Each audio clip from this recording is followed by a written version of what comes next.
भारतीय जनता पक्षाच्या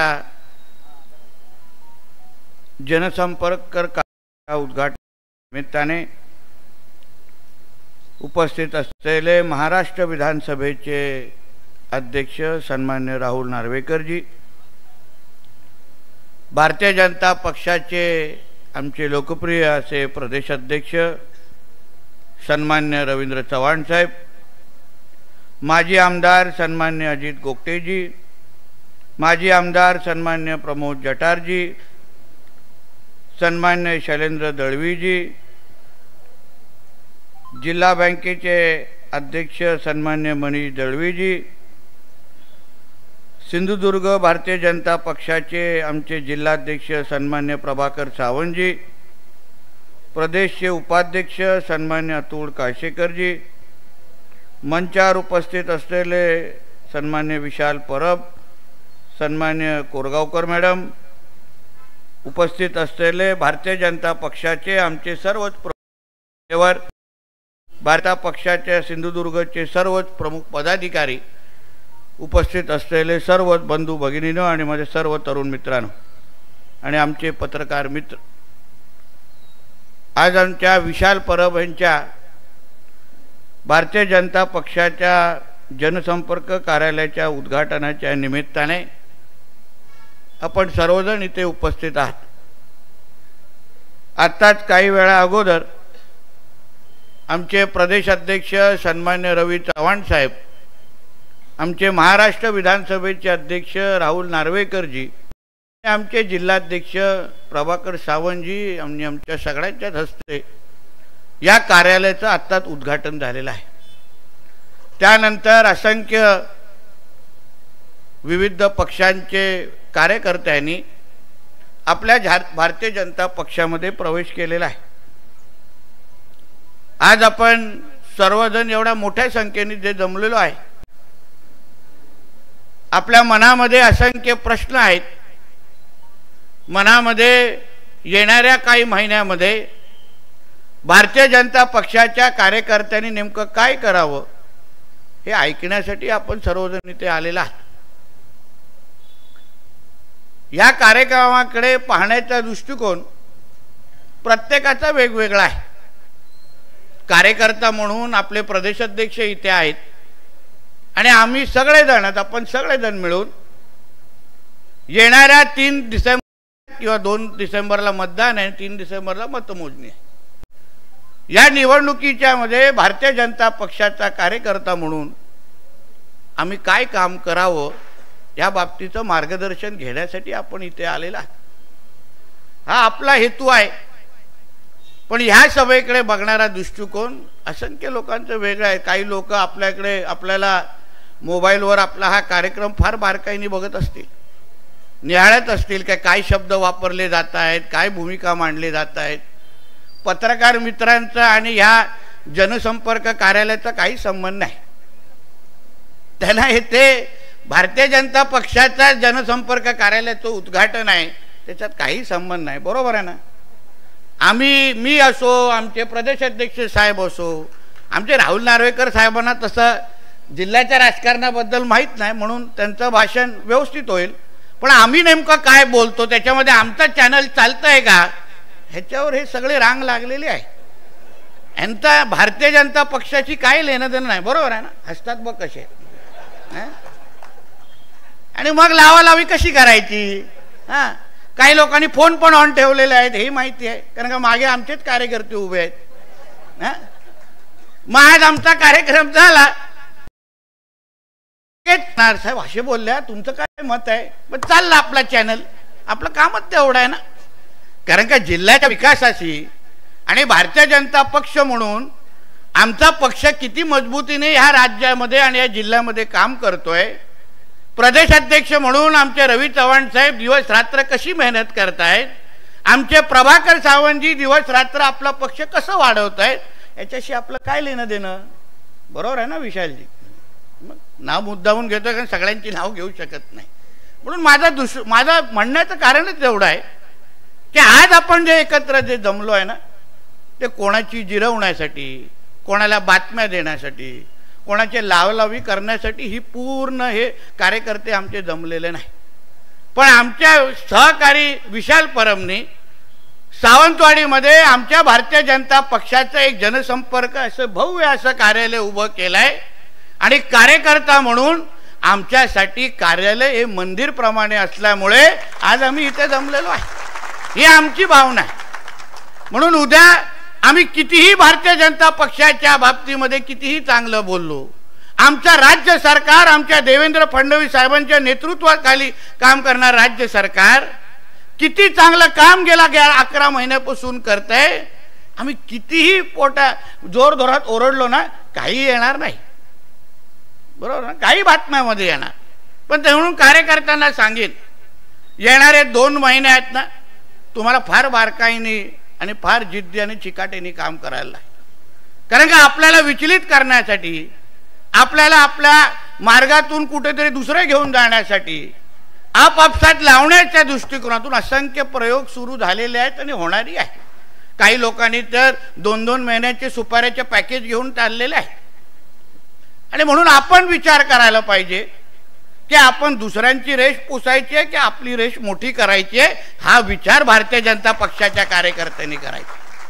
कारण का प्रदेशाध्यक्ष साहेब असो, आमचे देवेंद्र फडणवीस साहेब असो, आमचे राणे साहेब असो, आपण ज्या पक्षामध्ये काम करतोय आपण कधी ह्या नेत्यांना कोणा दुसऱ्यांवर टीका करताना पाहिलंय का? कोणा दुसऱ्यांना त्याच्याबद्दल तू बाबा तू कमी आहेस मी मोठा आहे असं बोलताना कधी पाहिलंय का? अहो महाविकास आघाडीचं सरकार होतं, आम्ही सगळे विरोधी पक्षामध्ये होतो. विधिमंडळामध्ये आम्ही तेव्हा तिन्ही म्हणजे तेव्हाची शिवसेना, राष्ट्रवादी, काँग्रेस, आमच्या आदरणीय देवेंद्र फडणवीस विरोधी पक्षनेता होते. समोर बसायचे हे सगळेच्या सगळे एखाद्या व्यक्तीवर तुटून पडायचे. आमचे देवेंद्र फडणवीस साहेबांनी काही बोललं नाही. जेव्हा विकेट काढायचे तेव्हा सगळ्याची विकेट काढून दाखवली. हे गुण घेण्यासारखे आहेत. कधी बोलायचं, कसं बोलायचं आणि कृतीतून कसं करून दाखवायचं हाच तर संस्कार आपल्याला सन्मान्य राणे साहेबांनी दिलेला आहे. आणि ह्यावर आपण सगळ्या जणांनी काम करायला पाहिजे असं मताचं मी आहे. निवडणुका आहेत, शेवटी स्वबळाची भाषा होते आणि ताकद भारतीय जनता पक्षाची असल्यामुळे प्रत्येक कार्यकर्त्याला भावना अशी आहे की आम्ही स्वबळावर लढून भारतीय जनता पक्षाचाच झेंडावरती फडकला पाहिजे. हे प्रत्येकाच्या मनात आहे, प्रत्येकाच्या मनात आहे. त्याच्यामध्ये काही चुकीचं नाही, काही चुकीचं नाही. कारण मेहनत केली आहे. भारतीय जनता पक्ष हा फक्त निवडणुकीसाठी काम करतो का? तर नाही, हा पक्ष नाही. वर्षभरामध्ये प्रदेशाकडून असेल, केंद्राकडून असेल किंवा प्रभाकर सावंत साहेब असंख्य कार्यक्रम आपण राबवत बसतो. सेवा करण्याचे विविध कार्यक्रम असतील, विविध जयंतीच्या निमित्त कार्यक्रम असतील. आता आपण एकता दौड आपण केली किंवा मध्ये चव्हाण साहेबांनी रक्षाबंधन संदर्भात कार्यक्रम, असंख्य कार्यक्रम वर्षभरामध्ये अगर भारतीय जनता पक्षाचा कार्यकर्ते सातत्याने अगर घेत असेल तर मग कार्यकर्त्यांमध्ये ही भावना येणार आहे बाबा माझ्या गावामध्ये अगर माझी ताकद असेल तर इकडची निवडणूक अगर असेल तर मीच जिंकलो पाहिजे. ती भावना प्रत्येकाच्या मनामध्ये आहे, प्रत्येकाच्या मनामध्ये आहे. आपल्या प्रभाकरजींनी जसं बोललंय की आपण लोकसभा आणि विधानसभामध्ये आम्ही ठणकाम सांगतो हे फक्त सिंधुदुर्गापर्यंत नाही पण पूर्ण कोकण पट्ट्यामध्ये एक अशी विधानसभाची सीट कोणीही मोजून दाखवावी किंवा मला त्यावर व्यासपीठावर यावं. मी निवडणुकीच्या पूर्ण गणिताचा अभ्यासक आहे. कोणीही मला त्या निवडणुकीचे आकडे दाखवावे की कुठलाही आमदारकी विधानसभेची या पूर्ण कोकण पट्ट्यावर भारतीय जनता पक्षाच्या कार्यकर्त्याच्या ताकदीशिवाय कोणीही आमदार होऊ शकलाय का अशी एक मतदारसंघ मला दाखवा, एक मतदारसंघ दाखवा. मग काही हरीन. मग ही अगर भावना प्रत्येकाच्या मनामध्ये आहे तर आपण आपल्या आपल्या नेत्यांकडे ही भावना व्यक्त करतो आणि काम सुरू केलेलं आहे. आम्ही नाही कोणाला कधीच आम्ही डिवचलेलं नाही. तुम्ही 11 महिने बघा भारतीय जनता पक्षाच्या एका नेत्याचं वक्तव्य दाखवा ज्याच्यामुळे वातावरण खराब होईल. माझ्या सकट किती डिवचण्याचे प्रकार होतात, किती चिडवण्याचे प्रकार होतात. पत्रकार परिषदेचं तर आपलं होलसेल लागले जाते. कोणी काही पत्रकार घेतं, काही आव्हान करतं. आमचं तर चव्हाण साहेब मनोरंजन होत असतं. रोज सकाळी पेपरात उठतो, हा आव्हान देतोय ते आव्हान देतो. मी मनात बोलत आहे ह्याला मीच नगराध्यक्ष बनवलं आणि हाच मला आव्हान द्यायला लागलाय. त्याला आम्ही नसतो तर काय झालं असतं. हे असे असंख्य उदाहरणं आहेत. हो म्हणजे विधानसभेच्या टायमाला प्यार किया तो डरना क्या होतं आणि विधानसभेच्या नंतर हम आपके होऊन कोण झालेलं आहे. त्याला आम्हालाच कळत नाही नेमकं लफडं कुठे झालं तेच कळत नाही. काय तुम्ही आपले प्रभाकरजी एक दुसऱ्याकडे कुठे गेले बघत असतो. अरे तुम्ही चुकलात का मी चुकला सांगा तरी. कोण गुन्हेगार, कोणाला चव्हाण साहेबांचा अवेळी फोन येणार हे तरी सांगा. आम्हालाच माहित नाही हो काय चूक झाली, नेमकं कुठे चूक झाली. आपण आपला सांगितलं बाबा आमच्या वरिष्ठांकडून आलं का बाबा लोकसभेमध्ये एकत्र काम करायचं केलं. आपले राणे साहेबांना सिंधुदुर्गामध्ये 90% मतदान सिंधुदुर्गकरांनी भारतीय जनता पक्षाच्या जोरावर दिलेलं हे विश्वासाने मी सांगू शकतो. 90% कोणीही सांगावं कमी पडलं असेल तर. रत्नागिरीमध्ये काय केलं झालं हे तुम्हाला माहिती आहे. 3ही मतदारसंघामध्ये आपण मायनस होतो विधानसभेच्या. रत्नागिरीमध्ये, सिंधुदुर्गामध्ये 90% होत. विधानसभेला काय झालं सांगा मला. काय कुठले गणित आपण कुठे कमी पडलो. या मतदारसंघामध्ये मनीषजींना विचारा, आमच्या महेश सारंगला विचारा, प्रभाकरजींना विचारा, पण आमचे फडणवीस साहेब, आमचे राणे साहेब, आमचे रवी चव्हाण साहेबांनी आदेश दिले. आपण सगळ्या जणांनी काम केलं. कोणीही नाकारू शकत नाही. कोणी नाकारत असेल तर त्यांनी समोर येऊन दाखवावं. समोर येऊन दाखव. आम्ही कुठलाही कोणाचा अधिकार मागत नाही, कोणालाही भडकत जात नाही, कुठलंही वक्तव्य देत नाही. पत्रकारांनी किती आम्हाला डिवचलं आम्ही नाही बोलत. विचारा द्या ना. रोज टीव्हीवर काही ना काहीतरी कार्यक्रम सुरू आहे. जसं काय ह्यांच्या घरात काय होत नाही असं कहाणी घर की रोज चालू आहे त्यांच्या टीव्हीवर, त्यांच्या चॅनलवर. आम्ही काय बोलत नाही, गप्प बसतोय. कारण का शेवटी आमच्या नेत्यांनी आम्हाला त्या पद्धतीची शिकवण आणि संस्कार दिलेला आहे. समोरून काय आलं तरी तुम्ही गप्प बसा. आम्ही सन्मान्य देवेंद्र फडणवीस साहेब असतील, राणे साहेब असतील, चव्हाण साहेबांना बघून आम्ही गप्प बसतो हे प्रत्येकाने लक्षात ठेवावं. नाहीतर आम्हाला हे आरेला करण्यामध्ये आम्ही PhD केलेली आहे. PhD उगाच अंगावर केसच नाही. आत्ताच 307 सुटलेली आहे माझ्या अंगावर. म्हणून या सगळ्या भानगडीमध्ये आम्ही पडत नाही. आम्हाला या जिल्ह्याच्या लोकांच्या विकासासाठी हा निवडणूक लढवायची. आम्हाला जिल्हा परिषद, पंचायत समिती, नगरपंचायत, आम्हाला इथे नगर अध्यक्ष, जिल्हा परिषद अध्यक्ष, पंचायत समिती सदस्य का बसवायचं आहे याचा विचार केला पाहिजे. कोणाची जिरवायची आहे, कोणाची स्पर्धा करायची म्हणून नाही. पण आज या जिल्ह्याचा पालकमंत्री म्हणून मी काम करतोय. राज्याचे मुख्यमंत्री म्हणून आमचे देवेंद्र फडणवीस साहेब काम करतायत. तिथे आमचे चव्हाण साहेब काम करतायत. वरती प्रधानमंत्री म्हणून आमचे नरेंद्र मोदी साहेब काम करतायत. प्रत्येकाने आपल्या सत्तेच्या माध्यमातून आपल्या देशाचा, राज्याचा, जिल्ह्याचा विकास करायचा प्रयत्न करतायत. तोच भावना आपण स्थानिक जे स्वराज्य संस्थेकडे पण ठेवून आम्ही काम करायला प्रयत्न करणार आहोत. आम्ही शहराचा नगराध्यक्ष का मागतो, जिरवायची म्हणून नाही, कोणाची स्पर्धा करायची म्हणून नाही, पण ह्या सावंतवाडी, वेंगुर्ला, मालवण आणि कणकोलीचा विकास आम्हाला करून दाखवायचा आहे. आदर्श शहर म्हणून आज आमची सत्ता अगर राज्यामध्ये आणि देशात नगराध्यक्ष आणि जिल्हा परिषद अध्यक्ष बसला तर आमच्यापेक्षा चांगला विकास कोण प्रतिस्पर्धी करू शकतो का ह्याचा साधा विचार करून आम्ही आज इथे मैदानात उतरलेलो आहे. आणि म्हणून आम्हाला सत्ता पाहिजे. आज पालकमंत्री, मुख्यमंत्री, नगराध्यक्ष, जिल्हा परिषद अध्यक्ष, सभापती एकच अगर विचाराचे असतील तर कोण विकास थांबू शकतो का हा विचार करून आपण निवडणुकीकडे गेलो पाहिजे. आणि साधा विचार करावं. मी वारंवार जे पत्रकार परिषदेवर मांडतो, आज आपल्याकडे उदाहरण जिल्हा परिषदमध्ये 50 सीट आहे. 50चे 50 उमेदवार आमच्याकडेही आहेत, शिवसेना शिंदे गटाकडे आहेत, राष्ट्रवादीकडे त्यांच्याप्रमाणे असते. आज उभाटा कोणी, प्रत्येक गावागावामध्ये काम करणारे कार्यकर्ते माझ्या नजरेसमोर आहे. कोणालाही चव्हाण साहेबांनी विचारावं की प्रत्येक जण सांगेल आज उभाटाकडे, काँग्रेसकडे, राष्ट्रवादी काँग्रेस, शरद पवार गटाकडे 50चे 50 उमेदवार त्यांना जिल्हा परिषदेमध्ये मिळतील का यांनी उत्तर आम्हाला द्यावं. मिळतील का हो? मग 50 उमेदवारच त्यांच्याकडे नाही आहेत. मोजून खेचून ताणून 15 कुठून आणले तर बरे आहेत, नाहीतर मुंबईवरून आणण्याची पाळी त्यांची होणार आहे. एवढी वाईट परिस्थिती आज महाविकास आघाडीची आहे जिल्ह्यामध्ये. मग आम्ही काय बोलतोय, अगर आपल्याला अगर बंडखोरी थांबवायची असेल, कारण का युती अगर झाली दोघांमध्ये, तर आम्ही काय सगळ्या कार्यकर्त्यांना न्याय देऊ शकणार नाही. प्रत्येकाला न्याय द्यायचा आहे, नाही तर उगाच काही केली नाही. बरोबर आहे ना. याच्यामध्ये आता इच्छुकांना थोडं बाजूला हो असं म्हटलं तर बिचारा विशालची धमचक होऊन जाईल. आज जरा तू विशाल थोडं 2 महिना निवडणुकीच्या अगोदर घेतलं असतं ना, तर आपल्याला गाड्या मागवायला लागल्या असत्या बाकीच्या बाजूच्या गोव्या राज्यातून. पण इच्छुक असल्यामुळे अवळी लोक भेटायला येत आहेत, अवळी गुच्छ येत आहेत, आणि त्याच्यामुळे नेता म्हणून पण आम्ही आनंद घेतोय. पण तुम्ही सांगा, आपल्याकडे एवढी भाऊगर्दी आहे, प्रत्येक मतदारसंघामध्ये किमान 4 ते 5 उमेदवार आज आपल्याकडे आहेत. चव्हाण साहेब, 4 ते 5 प्रत्येक जिल्हा परिषद मतदारसंघावर. आज नगरपंचायतीकडे बघितलं पण तशीच परिस्थिती आहे.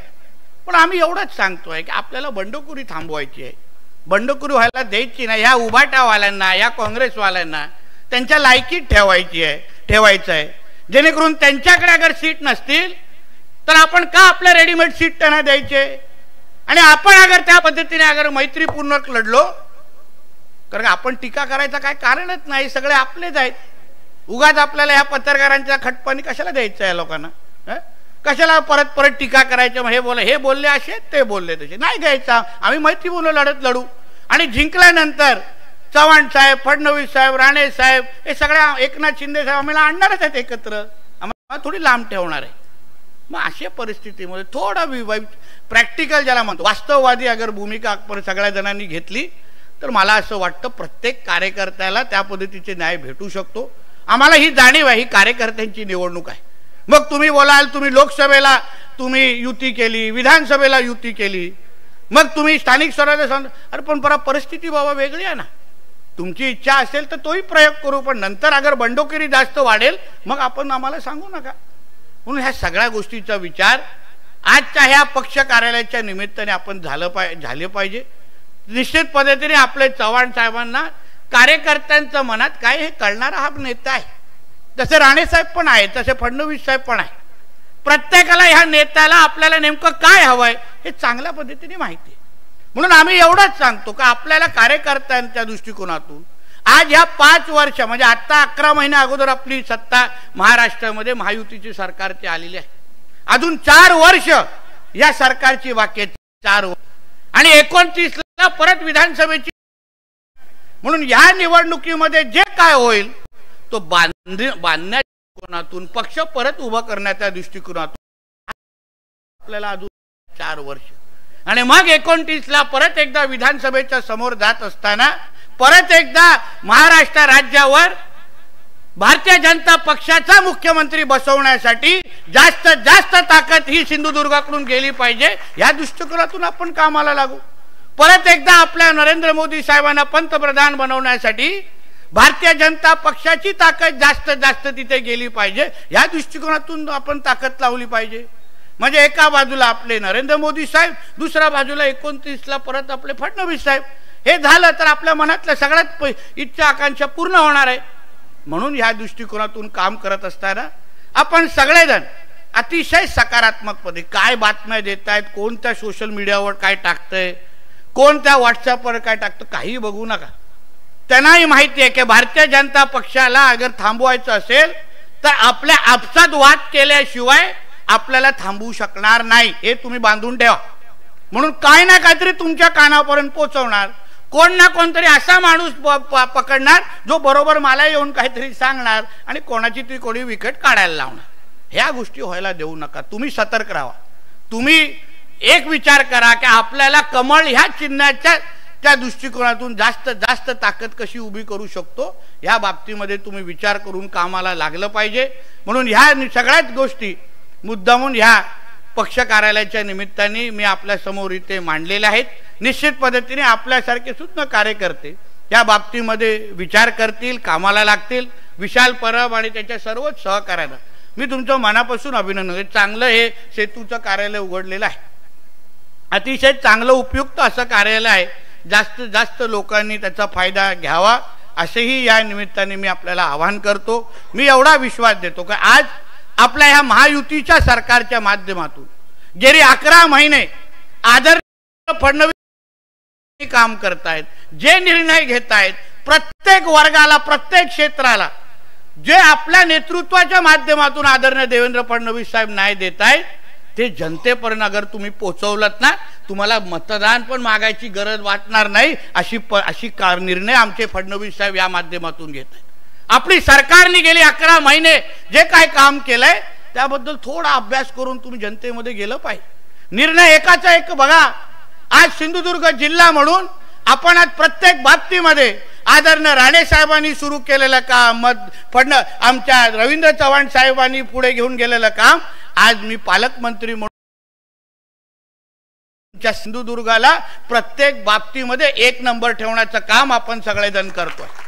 2-3 आपण बघतच नाही, प्रत्येक बाबतीमध्ये 1 नंबर, सगळ्या ह्याच्यामध्ये कुठे तडजोड करत नाही। आज जिल्ह्याचं वातावरण बघा, कुठेही जिल्ह्यामध्ये फक्त विकासाची चर्चा झाली पाहिजे, विकासा बाबतीमध्येच आपण सगळ्या जणांनी बोललं पाहिजे।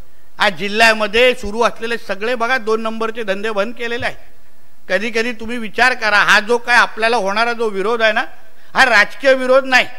खूप लोकांचे धाबे दणाणलेले आहे आणि खूप लोकांचे धंदेही बंद झालेले आहेत, पण त्यांचे धंदे बंद झाले असले तरी असंख्य घरामध्ये माता भगिनी आज आपल्याला आशीर्वाद देत आहेत, याही बद्दल तुम्ही सगळ्यांनी विचार करून कामाला लागा। म्हणून ह्या सगळ्या गोष्टी मुद्दामून आपल्या समोर मी मांडलेल्या आहेत। आपण सगळ्या जणांनी या सगळ्या गोष्टीची दखल घेऊन जास्तीत जास्त कामाला लागलं पाहिजे। आता तसे 10 नोव्हेंबरपासून आपल्याला फॉर्म भरायचे आहेत, इच्छुकांची असंख्य आहे, पण एक लक्षात घ्या, आज प्रवेश पण झालेले काही कार्यकर्ते आहेत, कोणाला प्रवेश आवडणार कोणाला नाही आवडू शकतो, पण शेवटी ही भूमिका तुम्ही नजरेसमोर ठेवली पाहिजे। येणारा कार्यकर्ता तो अगर आपल्या पक्षामध्ये येऊन आपल्या भागामध्ये आपले 500 मतं 1000 पर्यंत घेऊन जात असेल तर तुम्ही सगळ्या जणांनी त्याला स्वीकारलंच पाहिजे, ही भूमिका ठेवून तुम्ही इथून गेलो पाहिजे। आणि आम्ही पण त्याच्यामध्ये आहे, आम्ही पण त्याच्यात लाभार्थी आहोत, तुम्ही चिंता करू नका।